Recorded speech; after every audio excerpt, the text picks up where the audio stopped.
3일의 모든 성도님들, 오늘 하루도 주님의 은혜와 평강이 가득하시길 축원드립니다.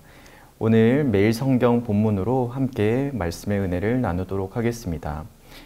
오늘 본문은 크게 두 단락으로 나눠집니다. 1절에서 5절까지 다윗을 사랑한 요나단, 그리고 6절에서 16절까지 다윗을 두려워한 사울로 구분되어집니다. 먼저 1절에서 5절 말씀에 요나단이 다윗을 사랑하는 모습이 일반적이지 않습니다. 왜냐하면 요나단은 사울 왕의 아들, 곧 왕자입니다. 그런데 다윗은 이새의 막내 아들입니다.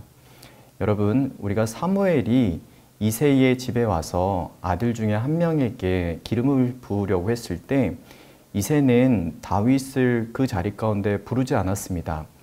이것은 이새의 어떤 고정관념이 아니라 당시 사회적 또 종교적 가지고 있었던 계급의 어떤 문화라고 볼 수 있습니다.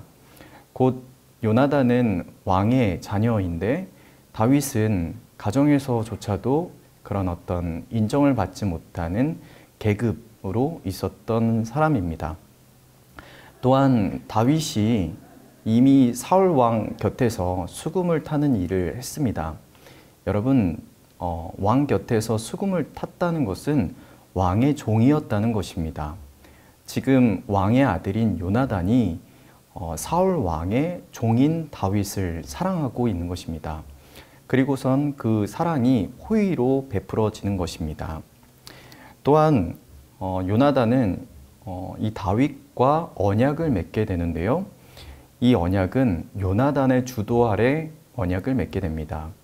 3절 말씀에 보면 요나단은 다윗을 자기 생명같이 사랑하여 더불어 언약을 맺었으며, 성경에서 요나단과 다윗을 제외하고 개인이 서로 언약을 맺었다는 기록은 전혀 없습니다. 또한 언약을 맺는다는 것은 두 대상이 신분이 같거나 아니면 서로에게 어떤 유익이 동일하게 있어야 되는데, 지금 요나단과 다윗은 신분이 동일하지 않고 유익 역시도 요나단에게는 전혀 없을 것으로 보입니다. 단 한 가지 이유, 요나단이 다윗을 사랑했기 때문입니다. 고대 근동사회에서 언약 체결 의식을 우리가 기억해 보자면 두 언약의 그 사람들이 짐승을 하나를 두고서는 쪼갭니다. 그리고 대칭해서 그 짐승을 두고서는 그 가운데로 두 사람이 같이 걸어갑니다. 이것은 어떠한 의미냐면 언약을 어기는 사람이 이렇게 될 것이다, 이 짐승과 같이 될 것이다 라는 것을 상징하는 것입니다. 실제로 요나단과 다윗은 맺은 언약을 성실하게 지켰습니다. 요나단은 수차례 다윗의 생명을 구해줬고, 다윗 역시도 왕에 등극했을 때 무비보셋, 곧 요나단의 아들인 무비보셋을 극진히 살폈습니다. 요나단이 죽었을 때도 다윗은 크게 슬퍼했습니다. 저는 이 본문에서 하나님의 헤세드를 발견하길 원합니다. 여러분, 헤세드가 무엇인가요? 바로 하나님의 사랑, 하나님의 긍휼, 하나님의 인자심을 뜻합니다. 하지만 여러분, 우리가 잊지 말아야 될 하나 큰 주제가 있습니다. 큰 전제가 있습니다. 그 전제가 무엇이냐면 이 사랑, 이 긍휼, 그리고 이 인자심이 하나님의 언약에 기초한 사랑, 긍휼, 인자심이라는 것입니다. 여러분, 하나님과 인간이 맺은 언약을 우리가 생각해 봅시다. 하나님은 그리스도의 핏값으로 우리와 언약을 맺으셨는데요. 하나님과 인간 둘만을 생각을 한다면 신분이 비슷하거나 서로에게 유익이 있는 그런 언약이 아닙니다. 하나님은 창조주이시고 우리는 피조물입니다. 심지어 우리는 하나님을 배신하고 거역한 죄인입니다. 서로에게 유익이 있습니까? 여러분, 인간에게는 구원이라는, 영생이라는, 용서라는 엄청난 유익이 있습니다. 여러분, 그런데 하나님 편에서는 어떠한 유익이 있습니까? 아니요, 없어요. 하나님이 인간과 맺은 언약으로 인해서 유익한 게 아무것도 없습니다. 그런데 왜 하나님은 그런 인간과 언약을 맺으신 것일까요? 딱 하나, 우리를 사랑하시기 때문에 그렇습니다. 요나단이 다윗과 언약을 맺은 이유가 이 다윗을 자기와 같이 극진히 사랑했기 때문에 다윗과 언약을 맺은 것과 같이 하나님이 우리와 언약을 맺은 건 역시도 자기 생명과 같이 우리를 사랑하시기 때문에, 그렇기 때문에 언약을 맺은 겁니다. 여러분, 그 증거는 어떻게 나타납니까? 하나님의 아들 독생자 예수 그리스도를 이 땅에 보내주셔서 십자가에 죽기까지 우리를 사랑하신 거예요. 이것이 바로 하나님이 우리를 향한 사랑을 극명히 보여주는 현장입니다. 요나단이 다윗을 사랑하고 은혜를 베푼 것, 또한 보아스가 룻을 사랑해서 은혜를 베푼 것, 여러분, 이 헷세드의 사랑은 산술적으로 다 이해할 수 없습니다. 사람의 머리에서 계산할 수 없어요. 왜냐하면 이 헷세드의 사랑은 하나님으로부터 시작하는 신적 사랑이기 때문에 그렇습니다. 요나단과 다윗의 이 관계를 봤을 때 우리는 하나님께서 아들 예수 그리스도를 통해서 우리에게 베푸실 그 언약을 기초로 한 놀라운 사랑과 언약의 그 기초한 긍휼과 인자하심을 보게 되는 것입니다. 그러나 이제 반대로 다윗을 두려워한 사울의 모습이 보입니다. 사울은 다윗이 블레셋을 죽이고 돌아올 때 그를 노래했던 여인의 말을 듣고 불쾌해하고 심히 노합니다. 여러분, 어떠한 노래였습니까? 사울이 죽인 자는 천천히요, 다윗이 죽인 자는 만만이로다. 이 노래에 이제 사울은 불쾌해합니다. 여러분, 불쾌하다는 원은 이 말의 원어상 의미는 부수다라는 의미입니다. 즉, 공포나 괴로움으로 마음이 완전히 산산이 무너진 상태, 그러한 정도를 뜻합니다. 이는 감정이 상한 정도가 아닙니다. 다윗에 대한 공포와 경계심이 극에 달았다는 의미입니다. 그런 상태에서 사울에게 일어난 자연스러운 반응은 심히 노하는 것이었습니다. 여러분, 우리가 예수님의 산상수훈을 기억해 볼 때 예수님은 형제에게 노하는 자마다 심판을 받게 되고 라고 말씀하셨어요. 그리고 요한일서 3장 15절 말씀에도 그 형제를 미워하는 자마다 살인하는 자니라고 말씀하십니다. 사울은 다윗에 대한 극도의 경계심과 공포로 인해서 이미 마음을 사단에게 빼앗긴 것이 극심한 노를 내는 것으로 나타나고 있습니다. 여러분, 사탄에게 이미 마음이 빼앗긴 사울이 다윗에게 보인 적극적인 반응은 무엇입니까? 주목하였더라입니다. 주목하는 거예요. 여러분, 여기에서 사용된 이 주목하다는 말의 의미는 다윗의 일거수일투족을 다 세심하게 다 살펴보았다는 것입니다. 그가 어디에 있는지, 어디서 무엇을 하고 있는지, 또 누구를 만나고 있는지, 지금 무엇을 하고 있는지 다 이렇게 다 보고 있었다는 거예요. 여러분, 이렇게 하는 이유는 무엇입니까? 이렇게 하는 이유가 무엇이에요? 사울의 마음에 이미 다윗을 죽이려고 하는 계획이 있었던 거예요. 이미 그는 사단에게 마음이 완전히 지배당해서 그를 죽이기로 마음먹었던 것입니다. 그렇기 때문에 다윗의 모든 이 행적을 다 이렇게 주목하고 있었던 거예요. 그 다음 말씀에 보면 그 이튿날이라고 기록합니다. 그런데 그 이튿날은 다음 날이 아닙니다. 이것은 미래의 어느 날을 뜻해요. 어느 정도의 시간이 있었던 겁니다.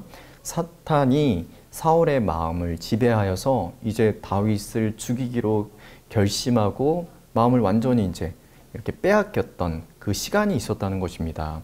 그래서 미래의 어느 날 이제 사울은 온통 그 마음이 사탄에게 잠식되어 버렸습니다.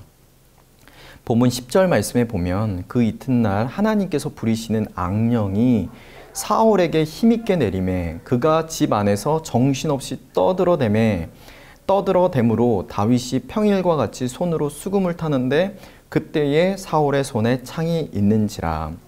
성경은 하나님께서 부리시는 악령이 사울에게 힘있게 내리매라고 기록합니다.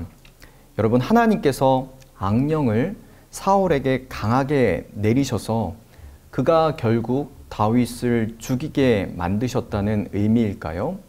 곧 하나님이 이 사탄을 이용하셔서 하나님이 죄의 원인자가 되셨다는 의미일까요? 여러분, 우리가 이렇게 오해할 수 있는데요. 그것이 아닙니다. 우리는 야고보서 1장 13절 말씀을 기억해야 합니다. 야고보서 1장 13절 말씀에 사람이 시험을 받을 때에 내가 하나님께서 시험을 받는다 하지 말지니 하나님은 악에게 시험을 받지도 아니하시고 친히 아무도 시험하지 아니하시느니라. 여러분, 시험하다, 여기에서 쓰여진 이 시험하다의 의미는 연단의 의미가 아닙니다. 페리라조, 이 원어의 뜻은 죄악에 넘어지도록 유혹하다는 의미입니다. 여러분, 그렇다면 사람이 죄악에 넘어지도록 유혹하는 것이 하나님이 아니시다라는 말씀이 되는 거예요. 하나님은 사울을 시험해서 그가 넘어지도록 유혹하신 게 아닙니다. 이 악령을 하나님께서 사용하셔서 사울에게 힘있게 내리셔서 사울이 결국 다윗을 죽이게 만든 것이 아닙니다.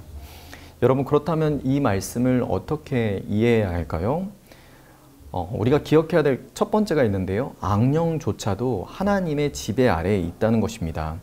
그는 하나님을 거역하여서 사탄이 되었지만 결국 사탄 역시도 하나님의 권세 아래 복종할 수밖에 없습니다. 또한 이 말씀을 통해서 우리가 욥기의 말씀을 대입해서 기억해 보길 바라는데요.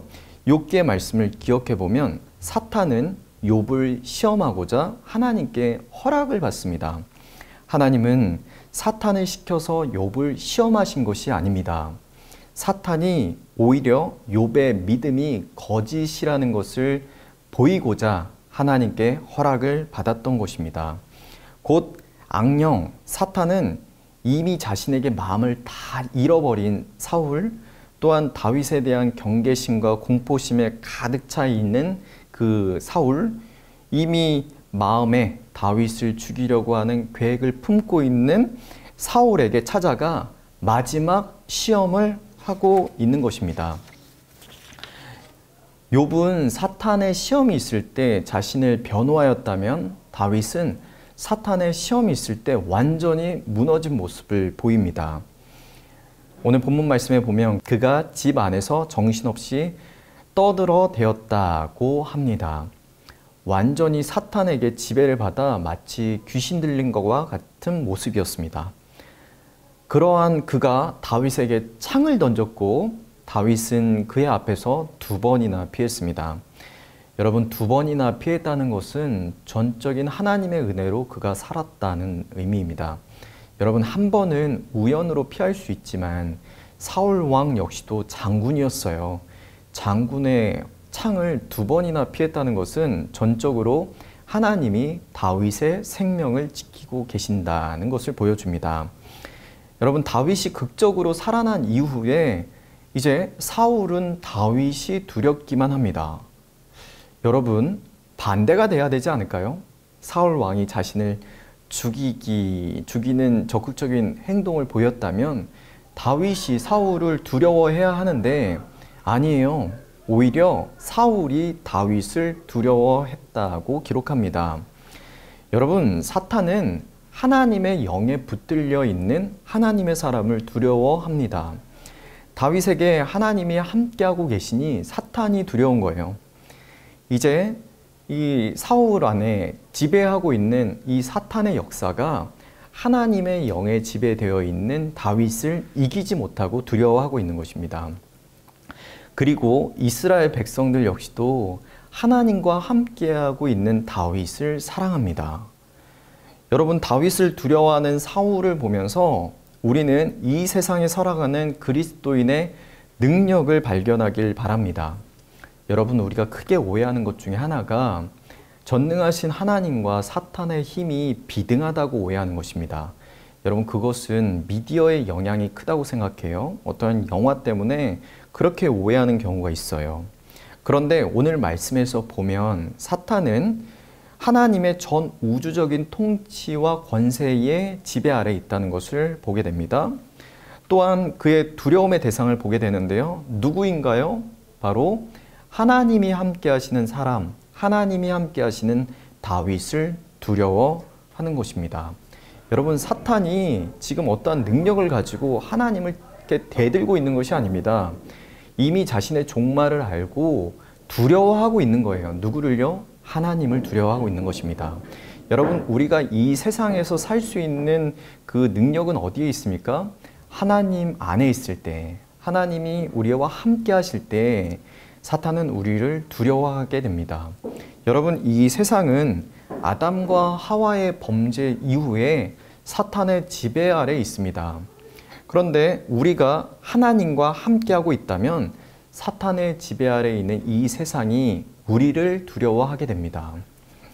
오늘 말씀을 통해서 다윗을 사랑한 요나단을 보며 하나님께서 매우 미천한 신분인 우리, 죄인인 우리를 하나님의 언약 안에서 우리를 헤세드의 사랑으로 함께하여 주시고 예수 그리스도의 사랑으로 우리를 끝없이 사랑해 주신다는 것을, 자기 생명만큼 사랑해 주신다는 것을 여러분 꼭 기억하시길 바라고, 하나님이 함께 하시는 증거로 오신 예수 그리스도와 함께 한다면 이 땅에서, 세상의 사단의 지배 아래 있는 이 땅에서 우리가 살 힘과 능력을 소유할 수 있다는 것을 굳게 믿으시길 바랍니다.